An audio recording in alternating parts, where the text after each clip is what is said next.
Pero ang ating Panginoong Hesukristo, hindi niya lang hinarapan ang kamatayan, tinalo pa niya ito. Pagkatapos ng muling pagkabuhay ng ating Panginoong Hesukristo, anong sinasabi natin? Anong kanta natin? O sting of death, where are you?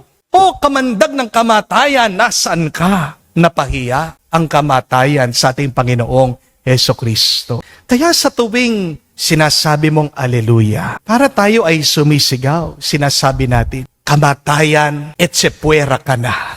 Pag sinasabi mong Alleluia, sinasabi mo may pag-asa pa. Amen? At pag sinasabi mo, kinakanta mo ang Alleluia, pinapahayag mo may buhay sa magpa sa walang hanggan. Kaya anuman ang iyong nararanasan na hirap, kapatid, tandaan mo ito, sabihin mo lang palagi, praise the Lord.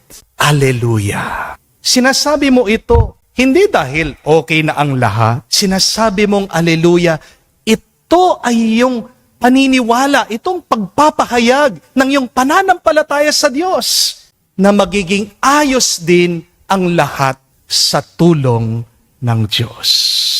Kung hindi mo man kaya, kaya ng Diyos ang lahat. Amen?